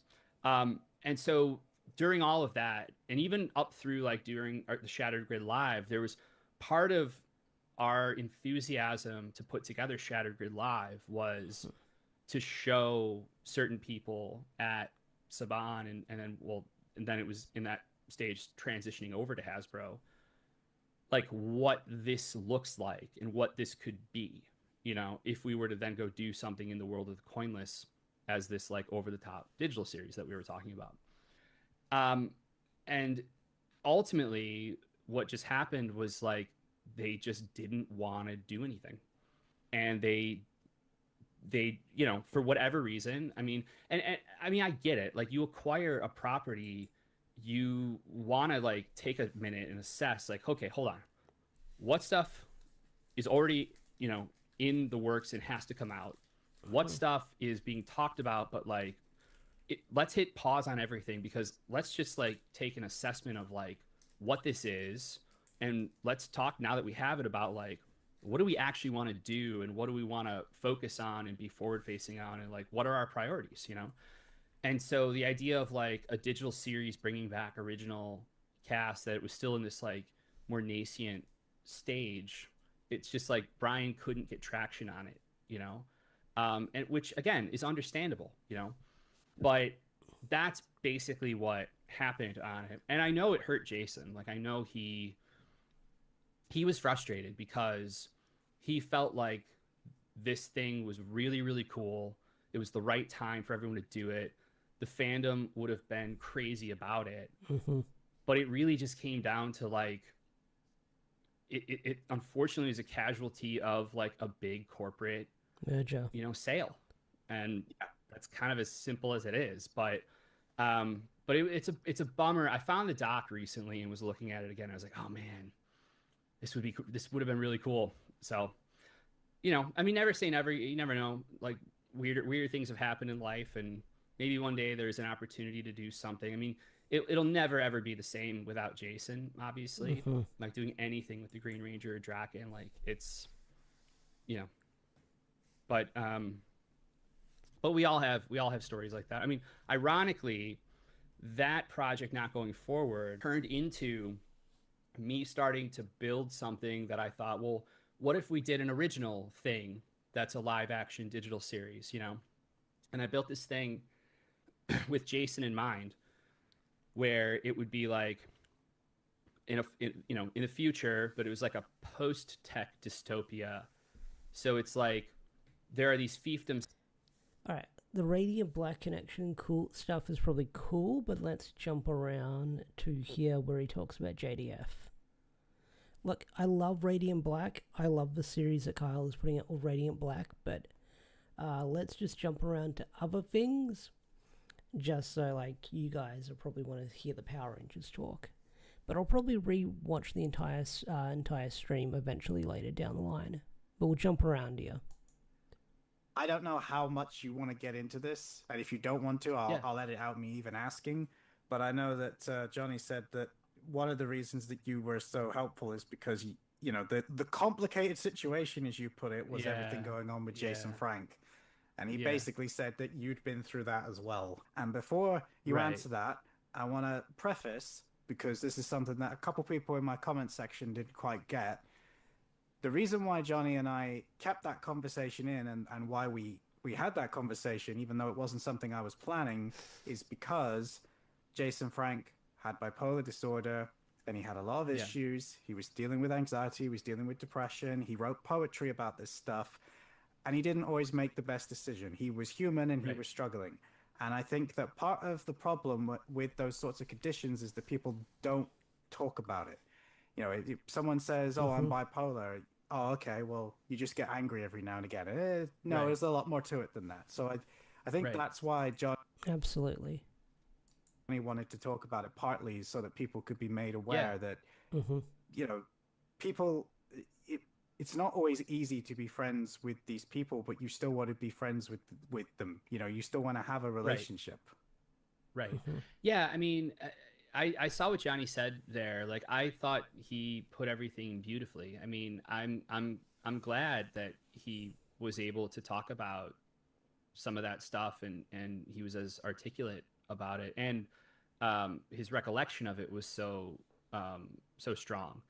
You know, I think, like, you know, I loved Jason. Like, I didn't know him for that long. Like, we only really hit it off in like 2016, I want to say. And then, you know, the last time I talked to him was like in early 2021. But the thing is, like, you know, Jason was really complicated, and you know, we know about a lot of the struggles, or some of the struggles. We know some of the struggles, at least now we know more about them. But, you know, Jason could be the most incredibly giving and generous person on a multitude of levels. And he would constantly surprise me with things he remembered that I didn't think he would remember, just from conversations we would have, or things he promised he would do or said he would do. But then on the other side, he would get upset about things that it's like you would talk to him and you just kind of had to like let him work through it, because what he was upset about wasn't really logical, but there was more going on there. You know what I mean? And the other thing too is, like, you know, I saw Frances, his former assistant, in New York this year. We hadn't seen each other in many years, so it was great to see her and reconnect and chat and everything. But, you know, she said something at one point that really stuck with me, which was that, like, we all knew a different Jason. Like, the Jason we knew was different than the Jason that someone else knew, or that, you know, a different friend in his life might know. Like, and so, like, we can only all speak about our own experiences, you know? And so, like, yeah. Sorry if I'm gone really silent. I'm just taking all of this in right now. Like, what had happened basically was Brian Buccellato, who, as I mentioned, is one of my best friends, and we do the No One Project together and everything. Brian was going to go make a movie up in the Pacific Northwest called The Run. Part of why Brian and I became so close, even when we first met, is that we both love movies, and we both love directing and screenwriting, and that's really where our hearts really are. And so, you know, we help each other out on everything pretty much. And, you know, Brian was making some short films, and he only knew me because he met me during the New 52. He was writing the Flash comic, and I was writing Nightwing. And he didn't really realize, like, I had this whole other kind of like life in post-production and these kind of technical skills that I had to a certain level, you know. And so he was making a film, and I was like, well, I'll cut that for you. And he's like, what do you mean? I was like, well, I'll cut it in Avid. He's like, you know Avid? I was like, well, yeah, man, this is what I do, you know. And then frick, Kyle bringing up Avid just gave me war flashbacks to when I was studying TV, film, and media, where we had to edit on Avid. We couldn't use anything else. We couldn't use Adobe Premiere. We had to use Avid. And Avid, although it's a very good program for someone learning TV and film and stuff like that, it was very complicated for me back then, I will say that. Like, I'm sure I could probably wrap my head around it now, but with, like, the projects we had to do and what we had to put together and stuff like that, it was really complicated, I will say that, for me, back then. Especially when you'd get put into, like, a room and you'd have a test to remember, okay, what are these certain keys on Avid? Where do you go to click on this? and it'd be like a pop quiz test to do it, to sort of see how well you know the program. Where I'm sort of if you sit me in front of something, then I can figure it out on my own, and I've got a pretty good muscle memory with how a riffing works. It's pretty much how I work with my current job right now. I've got a good muscle memory with how a riffing works, but Avid is like a crazy program. Hey, what's up, Cheyenne? How's it going? But yeah, Avid was... I have my highs and my lows with Avid. And I did all the sound design for him. I brought in Christopher Carter to do the music. And that actually really reignited me. And that's the point in time where I was like, yeah, I haven't done this in so long and I miss it. And that's why I then went and made Shadow Hours. But long-winded way of saying, like, we've always been about, like, I tend to be friends with people who have an ability to manifest things. Like, we see something, we see how to do it, or we see what it could be. And like, I gravitate towards people who then become obsessed with like, well, then I have to actually do it and finish it, you know? And Brian's like that. And so Brian had gotten like a royalty check. Low key, I'm kind of like that with work as well. Like, there'll be times at work where I'll be doing like an hour of overtime because there's like forms I have to fill out or something I have to mark, and I'm like, look, I have to sit here and get this done now, because if I come in tomorrow, then I'm going to be sort of like, you're going to have to sort of get me in the mood to get it done. So I'm one of those people where I don't really leave the office until I get something done. Back, or I think for like a really low budget, you know, script sale or book option or something. And so he finally was like, I'm just going to go make a feature. So he designed this little horror film called The Run that was going to shoot up in the Pacific Northwest. And at that point, the guys that produced the Shattered Grid short were doing it with Brian. And so I can't remember if one of them asked JDF about it or if I teed it up to JDF. But either way, Jason read the script and loved it. And he was calling me going like, dude, you got to get me in this movie, get me in this movie, get me in this movie. Brian was going to shoot it all for like 30 grand and like just rough it, right? and my DP was shooting it, who shot Shattered Grid and everything as well. And so Jason's like, I want to do this. I want to do this movie. Like, help me get it. Help me get it. He's like, I'll match the money. He's like, I'll put in the same amount of money. So that was like a big deal because suddenly the budget's not 30 grand, it's 60 grand. Mm-hmm. And so then those guys all were communicating on it, and I wasn't actively involved or like managing the situation or the relationship. But Jason, you know, once in a while they would ask me like, hey, could you like put in a good word, or could you like mention to Jason this, or like we haven't heard from him, or like that sort of thing. And so there was a period where I could tell like sometimes Jason would go dark where like normally you're going back and forth, but sometimes like you text him and like the message wouldn't go through. And like he always had Wi-Fi and airplanes and everything. So it was like, oh, that's weird. So is his phone off? And it would be like that for like a day. And it was like, okay. And I kind of learned the patterns after a while. Typically when he would come back from that type of like break, either something had happened or he was definitely heightened. And so he came back from that break and quit the movie 2 weeks before filming and pulled his money. And it sent it all into a tailspin. And, you know, the context of how much they were going to film for the days that they said they were going to go initially film is what he said made it a total no-go. They basically wanted to shoot, instead of trying to shoot the whole film in like something insane, like 5 days or something, they were going to do the third act over a long weekend in September. It's either Memorial Day or Labor Day. I never remember. Labor Day, I think. Yeah. They were going to do over Labor Day weekend of 2019. And Jason was like, no. It's got to be the whole movie or nothing. Or this is how it was, you know, kind of explained to me. And Jason said to me. But anyway, it put things in a really, really bad spot.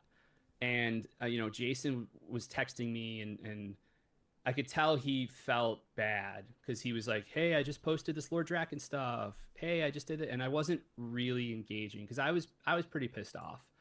And finally, he's like, "Are we cool, bro?"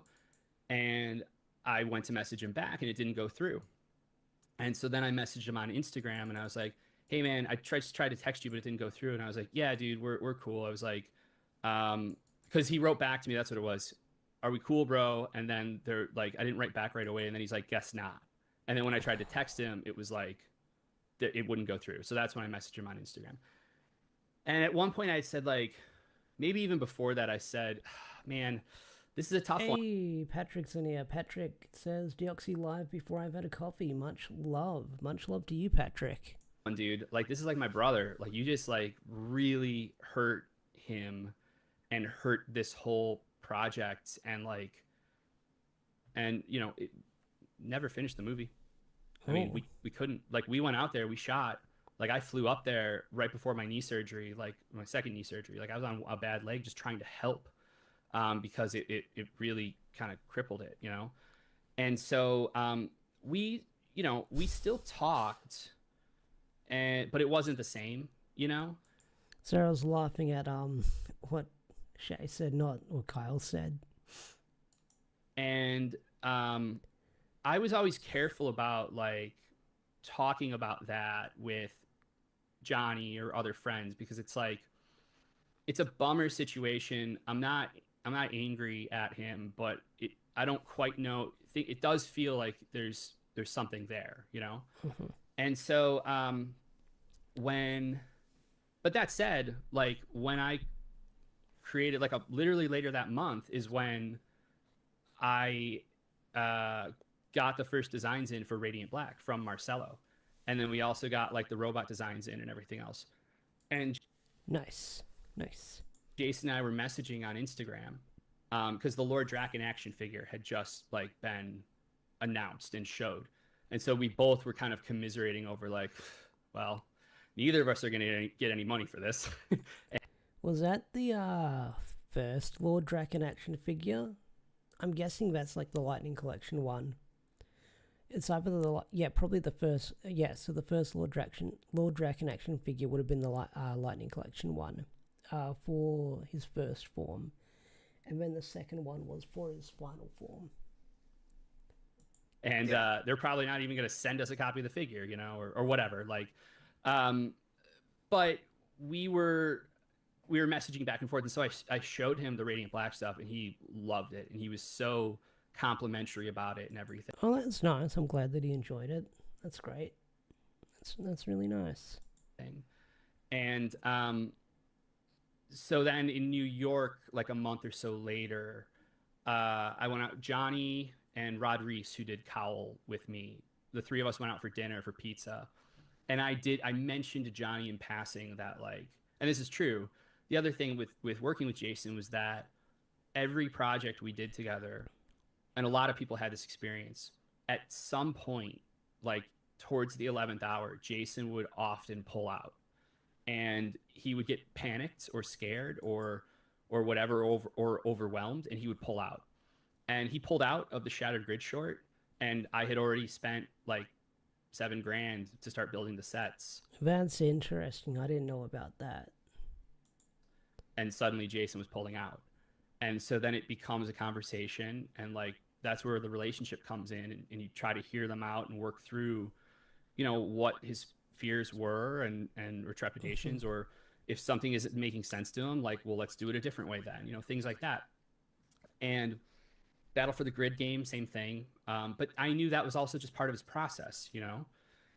The only time I couldn't get him back was for the Shattered Grid Live. But there was also a very real component of like, his line was crazy. And he's like, he's like, I'm already going to be here till 9 o'clock. I can't take an hour to go do this and then come back, you know? And the run, but I wasn't actively, you know what I mean? Like, I wasn't point person on that project. So yeah, I'd mentioned to Johnny that, like, yeah, Jason kind of always pulls. Maybe, possibly. I mean, I'm not a expert on bipolar, so I wouldn't know. Out of things, because at that point Johnny was telling me a lot about, and Jason had told me before this about the movie they were going to go do after the first Legend of the White Dragon Kickstarter called Click Boom Click. I think it was Click Boom Click then, and then it became Click Boom. Yeah. And so Johnny was talking about like, we're going to go make this movie, we're working on it, etc. And so then actually that December, I had some messages from Jason, and like looking back on them, like they were definitely like, you know, he was just messaging me these audio messages going like, oh man, I really wish we would have had a script for Lord Drakkon. We could have made them make it, and like it would have been amazing. And you know, you have such a great brain, and et cetera, et cetera. But he's slurring his words, and you know, I look back on it now, and it's like, you know, oh, he was drinking again, or he was using, or he doesn't sound right, you know. So then I go home for Christmas, and I decided to leave my phone in LA because I was going to go back for 10 days. And I decided, like, you know what, I want to try that. Like, that's like, seems exciting to me and novel, and like a way to really force yourself to disconnect. And it was amazing. But when I came back, predictably, I had, you know, like 60 You probably got like 50 messages from Jason, I'm guessing. missed messages and stuff like that. And one of the messages, this was now January of 2020, one of the messages was from Johnny wishing me either a Merry Christmas or Happy New Year. And so I wrote him back and I said Happy New Year, or, you know, post Merry Christmas, whatever. And he texted me, he's like, hey, can you talk for a sec? And I was like, sure. And so we got on the phone. I'm going to run to the bathroom again real quick. Just hold on. This is great. I need to run to the bathroom again.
Yo, I hope you guys can hear the pissing. And he was like, so remember how you mentioned that like all the times that you worked with Jason, he would back out in the 11th hour, he'd get scared or whatever and back out anxious. And I was like, yeah. And he's like, yeah, I'm going through that right now. And he was explaining to me the situation on the Click Boom project. And then I was like, oh man, well, that's like, I'm sorry, dude. Like that's a tough one. Like, let me know if I can help. Cause I think at that point he had backed out and then he agreed, and then he came back and he was going to do it. And Johnny's like, I will for sure. So we hang up. And so I texted Jason at that point because I hadn't talked to him since I got those messages in early December.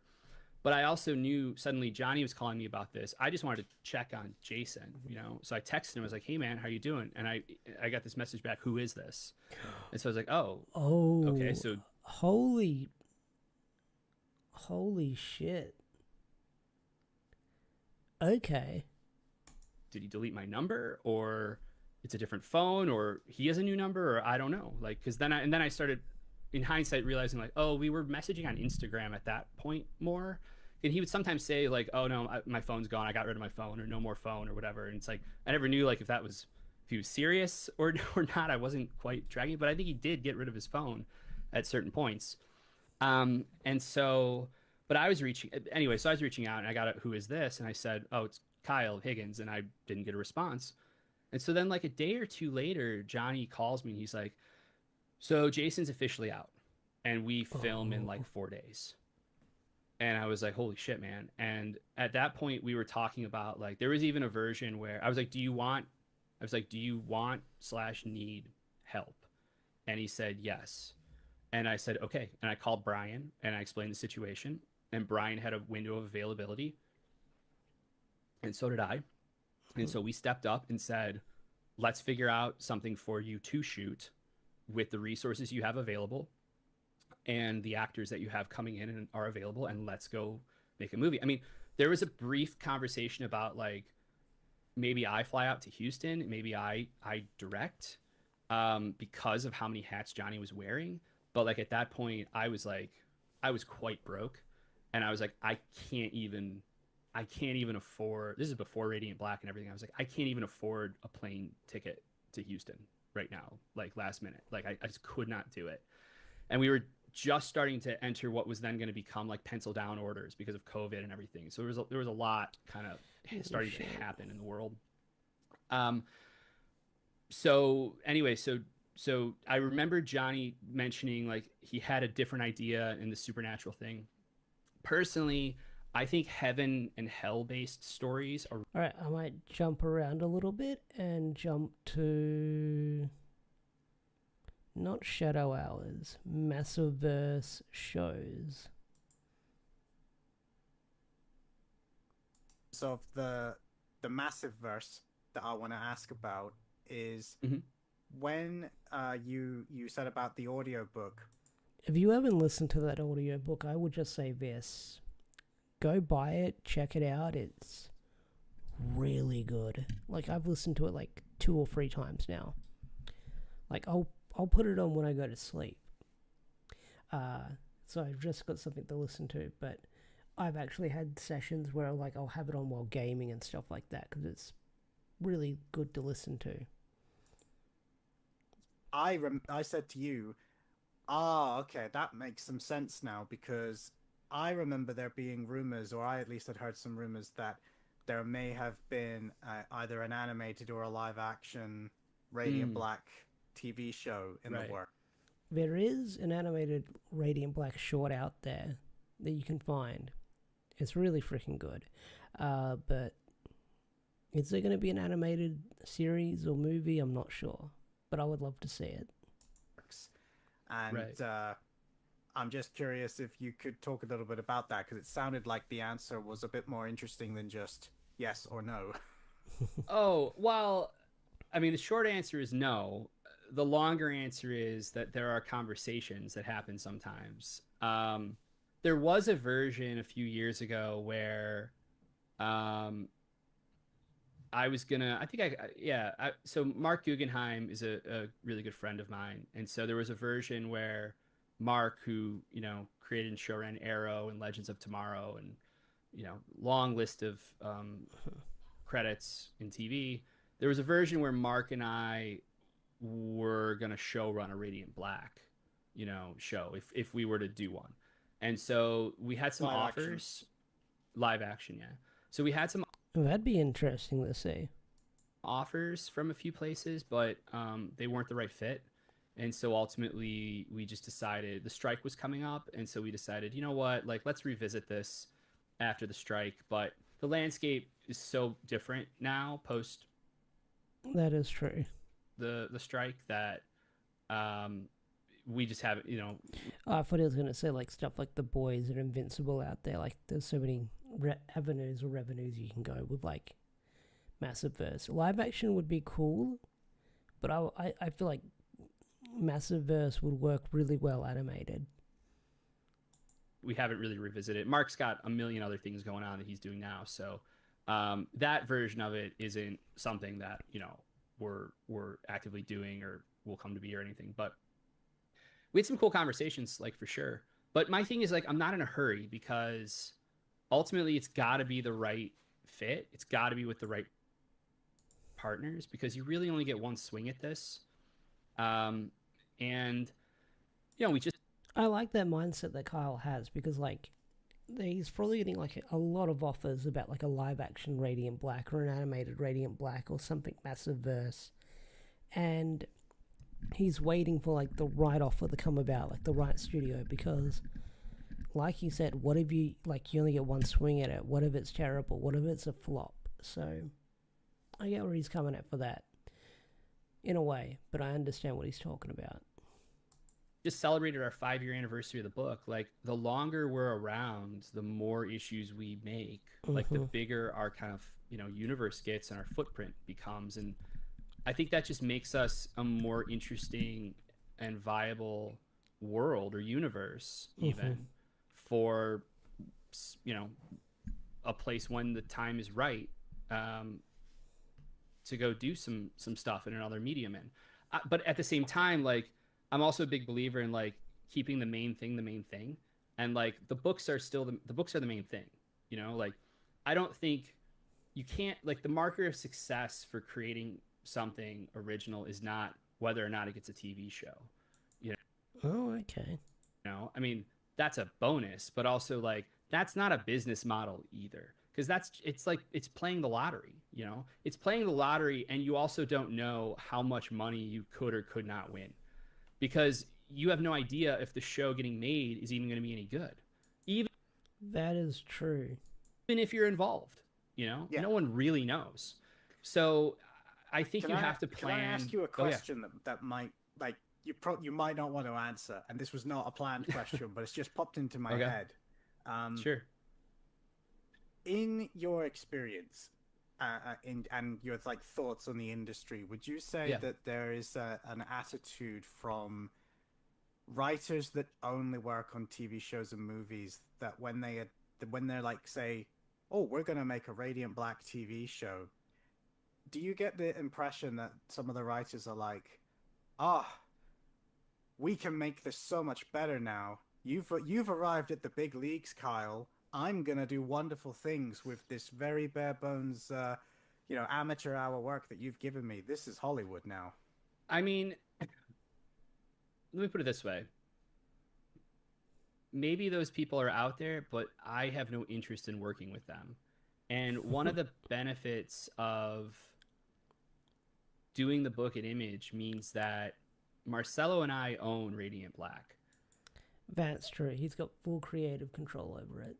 So Yeah. whatever deal that might come up one day, if a deal comes up, like, we're going to want to be very involved. I mean, I would love to write the pilot or co-write the pilot. Is that realistic?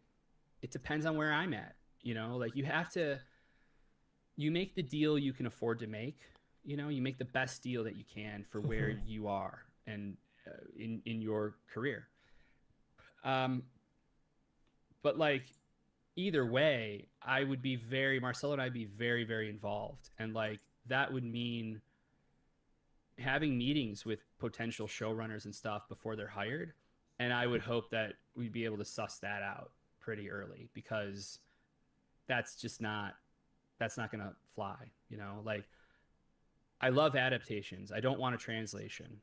I long for the days of superhero movies of the, late 80s and 90s and early 2000s even, where it's like they feel like someone is coming in and making choices. The last one I felt really was like that was the Batman, where it's clearly someone coming in and making, adaptation and creative choices on the character in a way that creates a unified vision of the character that I feel like we've lost with the Marvelification of superhero universes, where everything has to fit together and look like it can exist in the same world.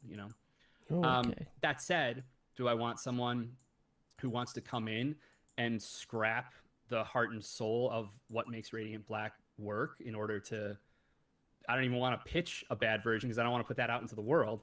No, I don't want that either, So I think that all of it is a conversation ultimately at the end of the day. And I think in this day and age, there's a lot we want to do on our own, and there are a lot of mediums that we're already doing things in on our own that I think we can do even bigger. But as far as like something in the traditional model of like a big streaming show or something like that, I think to do something like that, everyone's aware of the optics of not having the creators involved. And I think that most people, anyway, it seems like get the additive value of that if the creator has the right mindset and temperament for it, you know. And I think that ultimately comes down, it's kind of like going on a bunch of first dates and seeing, you know, like, okay, could this work? Do I feel comfortable with this person working with them, or even them, if they're big enough, they're going to probably want to do it on their own. Do I feel comfortable with that? Do I trust that, you know? And I think all of it's just it's a case by case basis. So we'll cross those bridges if they ever come up. Yeah. Was there any of your other shorts that you wanted to talk about before I move into the questions I have from the community? No, I think we're good. I think we hit them all predominantly. Sweet. Yeah. Well, in that case, I am going to start with the man Andy Gorham, who gave me 3 questions to ask. Ooh, 3. 3 questions. All right. Some of these might be really quickly, so I'm going to start with this one, and which is, did you seek out any info from JDF while writing Power Rangers to incorporate into his story? I don't know that I sought anything out. I mean, there were things that would come up in conversation that sometimes like would give me an idea, just knowing some of the behind the scenes dynamics, like from his point of view in certain instances, gave me, it was like, oh, that's interesting. Like, I don't know whether that's true or not. It's interesting. And so then that would find its way sometimes in a way you probably wouldn't be able to pinpoint, ways you couldn't pinpoint, but like it would spark something for me, or like a character's perspective on something maybe. So stuff like that. But other than that, like, you know, we did. I'm gonna fast forward for this segment, and I'll just jump ahead to. Let's go to the Drakkon Inception part. What was it like coming up with the concept of Lord Drakkon? Like, where did that come from? Okay, Right. This is the main potatoes. So Drakkon was a really cool one because it came from a place of story first and foremost. So I can walk you through it, like, because it was the first time in my career where, when I say I grew a lot doing Power Rangers, this is a really good example of it, because it was an environment where I wasn't getting lobbed grenades out of nowhere, left, right, and center, like it was on Nightwing. So I actually could plan, and I was a more mature writer by that point, so I could actually plan and map out, here's the first year, not only the general arcs that we're going to do, but here's the larger arc that we're doing across the first year, and why, and the emotional arc for these characters. So my way into Power Rangers was like, I didn't want to touch the origins. I just knew immediately, it's like, even though I don't want to be, we want to do our own thing, I feel like anytime you touch the origin, you are just inviting notes. It's like, I would rather start where they're already Rangers and like, let's find a different way in. And I rewatched Green with Evil, and I put on the next episode, and I realized the very next episode of the show, like, Tommy's a full-fledged member of the Rangers. And I was like, huh, that's interesting. And then it all like unlocked for me, and I saw it. It was like, oh, that's the way in. We do Tommy joining the Power Rangers, but we treat it like there's shades of the Manchurian Candidate. There's like Gaius Baltar and Six from Battlestar Galactica. We deal with, if Power Rangers at its core is about the strength of friendship and teamwork, I want to explore those ideas through the lens of a new Ranger joining the team. And in the case of Tommy, he just spent the previous couple weeks trying to kill them. So like, if you dig just a little bit deeper than surface level, there are a lot of potentially interesting feelings from everyone about this. How does Jason feel about him joining up? Is everyone on board on the team? You know, is anyone a little cautious about it, or like, we're not sure? You know, how does Tommy feel about it? How does he feel about his actions? Is there regret there? Is there guilt there? Is there insecurity there? Like, hey, I was brainwashed and so I could do this, but now that I'm my own person, do I have what it takes to be this Power Ranger, right? And so the story across the first year, which turned into, because we had like one-shot issues, it really turned into like 16 or 17 issues, was basically, in my mind, Green Ranger Year One, where I use the introduction of Tommy to the team as the lens to explore and establish the world of Power Rangers in comics, but also the dynamics with all these kids, right? Well, then the third arc of all that, Saban was like, one of the things that was said to me from day one when Boom came to me to work up a pitch was like, one of the things they were excited about was that Saban was open to like alternate timelines and stuff like that. Oh, okay. Now in comics, like Days of Future Past is like, it's a trope, it's a shorthand, but Power Rangers had never really had something like that. So I love that stuff, right? So I designed within the context of this Green Ranger Year One arc for Tommy. Well, the way that you wrap the arc is you have him ultimately in the third arc of this year-long plan. He needs to go up against his greatest fear. So I literalized that by way of an alternate timeline set further in the future, where he chose, when the spell was broken, the Sword of Darkness spell was broken, he chose to stay with Rita, and then conquered the world with her, and then killed her and took her power and became this despot that is the antithesis of we are better together. And that antithesis also represented a dark mirror for Tommy, our main Tommy, to go up against, right? And Drakkon going, you are nothing, like you're worthless. I am the best version of you. And Tommy rejecting that, overcoming that character, and that's where his arc kind of ends, that first arc, right? The run opens with Bulk and Skull interviewing people, what do the Power Rangers mean to you? And they ask Tommy, he doesn't have an answer. End of issue 17, when they come back from the Coinless world, the issue ends with Tommy giving his answer to Bulk and Skull about what it means to be a Power Ranger. So it was all designed narrative and character first. Now, as we got closer and closer to doing it, around it was originally just going to be like an evil alternate timeline version of the White Ranger. Like that was what my original, like that was the shorthand we were working with. As we got closer to the reveal coming up to issue 9, the conversation started happening between Boom and Saban, where the idea was thrown around from Saban, hey, what if you actually just make it a wholly new Ranger? Because there hasn't been a wholly new Mighty Morphin Power Ranger in 25 years. So there's a marketing opportunity here, but B, there's like a way to create something new that's ownable for, Saban at that point, that also is like super additive potentially to the line if it works. We don't know. I mean, everyone loved the idea, and it's a low-hanging fruit idea. It's like the best version of the Green Ranger, or the most exciting version of the Green Ranger, is when he's bad, right?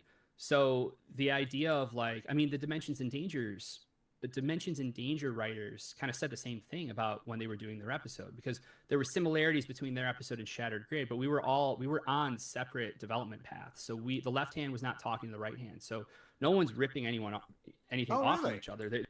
That's fascinating. I always thought that the Dimensions in Danger ripped off Shattered Grid in a way, because they called it Lord Draven, there was Lord Drakkon.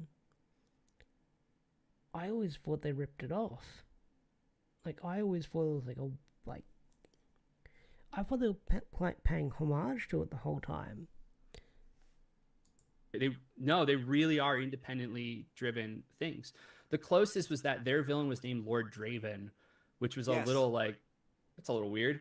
That is a little weird. But so then the conversation started. I remember I was in Paris and I was like sitting in a little cafe, and I was like dealing with emails, and I was like, I knew I had to come up with a name, and they needed a backstory, so I built this backstory that I knew I could write, and I was excited about, of like the White Ranger, the Tiger powers, and the Dragon Sword powers in conflict with each other and everything, and that's where you get some of like the vein stuff. Like Saban really wanted veins for some reason, so that's where you get some of the vein stuff coming up the neck, and like, and also that informed Jamal Campbell's design for the suit and the coin and everything else. And then when I was back in Chicago a week later, I took half a day sitting there trying to come up with a name. And I knew I wanted Lord something because Lord Zed. And so it's like, okay, that's where I'm starting. And then like I mean, the obvious one is like Draco Malfoy, like Dragon, Draco, Lord Draco. Like that'd be a cool name. I can't do that. Harry Potter, Draco Malfoy, etc. So then it becomes like, okay, coming up with permutations and trying to find something. And so I landed on Drakkon, Drakkon, and that was the winner. And Saban loved it, and so that's what we went forward with. Okay, so that's the origins of Lord Drakkon. Nice. I remember, because as I say, I was reading those issues live when I got to the end of whatever issue it was. I don't remember, but and I saw that, and I distinctly remember it was teased like you were about to see Lord Zed, because I think the throne is in shot, and then it's like you can almost see the camera pan round, and instead there's this white green ranger, but with Zed's red like visor. I went ballistic because I was like, what am I looking at? Yeah, man. Jamal Campbell crushed it on the design. Like there were a lot of notes. Like it was definitely a collaborative, experience on that front. But I think it turned out super cool. So yeah, 100%. And it's actually very interesting hearing that the TV show didn't know what you were doing on Shattered Grid, because I think everyone has just basically assumed that was the closest the TV show could get to doing like their version of Shattered Grid, because like you say, the villain was called Draven, but like the main sort of appeal is these teams of rangers fighting these robot rangers, which felt like a stand-in for the sentries. No, so... I'll tell you, it was funny when we went in. I mean, I knew an inkling about Dimensions in Danger only because Jason had filmed it. So he mentioned to me once or twice, like, oh yeah, we did this thing, but he didn't have all the details and everything, and I was like, okay, well, they'll tell us if we're stepping on any toes here, as we're doing this, because we were pitching, like I said, Shattered Grid like a year before we did it.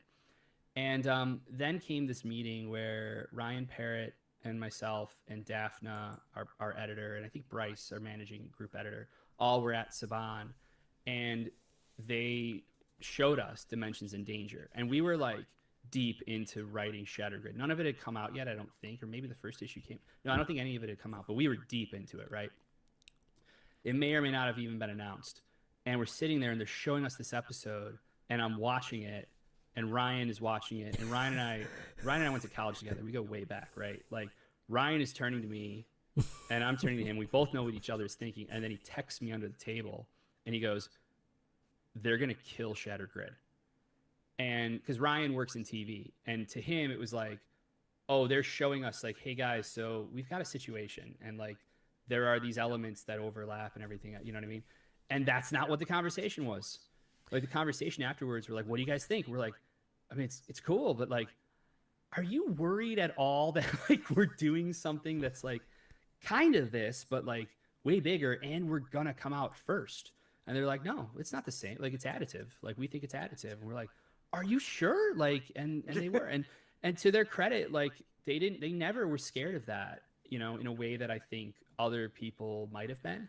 And what's the easiest thing to kill at that point? A comic book, not your TV show episode that you've sunk a lot more money into, but they let us do it. And there's a Joshua Moore just put out a book a few months ago about the history of Power Rangers, and I did an interview for it, and so I checked it out when it came out, and Becca Barnes and Alvin and I think one or two others that were the writers for the show, they spoke about it, and they said the same thing, which is like their only bummer was, had they known about Shattered Grid, they would have loved to try to do something that like touched on it and tied into it, that would have been cool. It would have been super cool, but I don't know what the dynamics were behind the scenes. I have no idea. Like I was in my lane basically. Now for a weird question from Mr. Mark. Do you think your influence is felt in the Power Ranger fandom?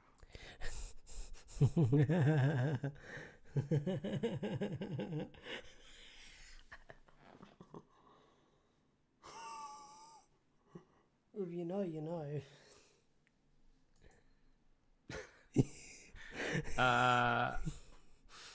Oh, he got it as well. He chuckled. I think he got it.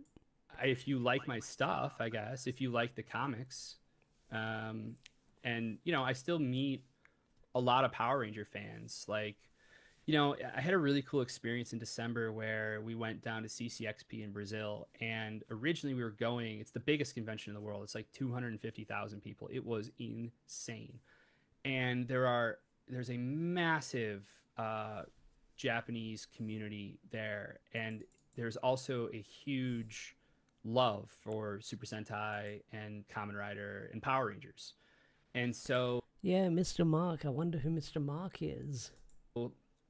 Radiant Black was supposed to come out before we went. That's why we were going that year. And it didn't end up happening. It didn't work out with the publisher because Marcelo and Eduardo on Radiant Black, they live in Brazil. They're Brazilian, right?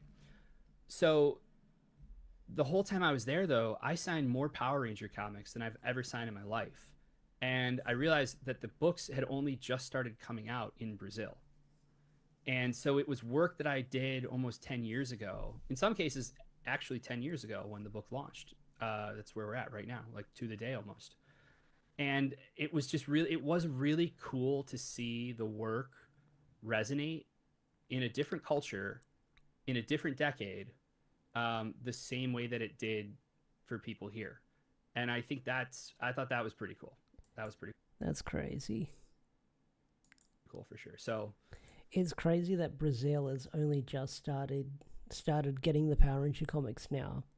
So if my analytics go up in Brazilian and my videos start getting auto-dubbed in Brazil by like the YouTube AI, I think I'll know why.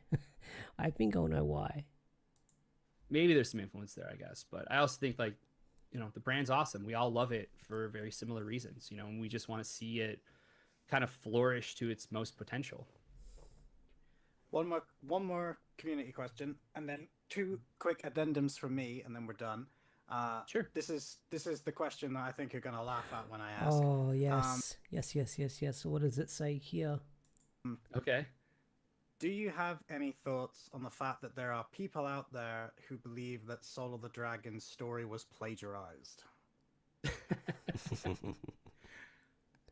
No, I was right. No, that's just not true. Hey, So Psycho Gold, what's up? yeah, I don't think there's anything really more to say than that. Like, it's just, Yeah. that's just not true. Yeah. Fair. And something that I was going to ask you earlier, and then I forgot, and then you've just reminded me is, of the, well, unless there's not that many, in which case just feel free to tell me, but of the Kamen Rider and Super Sentai series that you've seen, I know which one it is. It's gonna like surprise you. which one did you find yourself gravitating towards? Like, what did you enjoy? So Build. I'm a huge fan Build. of Kamen Rider Build. Yes. Like, I have a Rocket Panda soft vinyl behind me. Like, I loved Build. And I actually, it was my Ultraman editor, Tom Brevoort, who suggested that I try Build. Hey, I'm doing okay. It's like 9:30 at night. I'll probably go to bed after this stream, but yeah. Thanks for grabbing the Kyle Higgins interview. It's been like a lot of fun to watch. Because he was like, this is it. It's great. It's modern, but it's also in the spirit of what he's been watching Kamen Rider his whole life. He felt like it represented the spirit of what makes Kamen Rider so great really well. And I devoured it. Matt Groom watched it as well. Like, we were watching it and kind of like comparing notes as we went.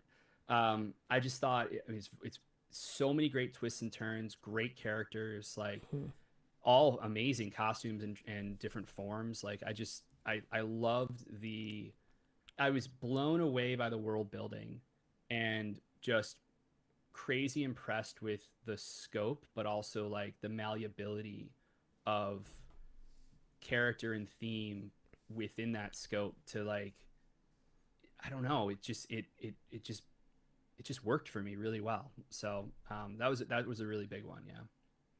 Nice. Yeah, see, Build is actually one I tried to watch when it was coming out, and I never finished Build. I made it to like episode 30, but I never finished it. But Build's great. I need to go back and revisit it. Stuff of it. I should go back and try again, because I did the same thing with Deno when everyone said that was really good, and I tried watching it and Yeah. I couldn't get on with it. But then when I I felt the same way about Deno. Deno is it's that early Heisei Phase 1 writer where it's like 2 parters every episode, so the pacing does feel a little bit slower, but now I'll probably end up revisiting Deno, especially recently with the 20th anniversary movie coming out next year. Watched it the second time, binged the whole thing, watched all 20 movies or however many ridiculous that particular show has, and yeah, I think the nice thing about Kamen Rider as a whole is that a lot of their shows, their tone is wildly different. Like, if you watch a show and think, oh, this is a bit silly for me, it's like, well, that's fine, because there's at least 10 others out there that take everything super serious. Like, you'll find a show that will get your attention. So yeah, it was really it's cool that Build was that for you. Yeah. All right, absolutely. so Finkel ended. My final question, which has got nothing to do with any of that, it's something that you said right at the start. Yeah. You said that you were like a sound person, like you All do. right. We'll probably end it here because we've been streaming for 2 hours. But thank you everyone who showed up. I mean, I'll link Psycho Gold video down below. I don't know if I'm going to unlist or private this stream. We'll see how it goes with the algorithm. 'Cause it's a little bit awkward. It was just mostly me watching it, giving a little bit of input here and there. But I'll link the original video in the chat. Just give me one moment. Let's see.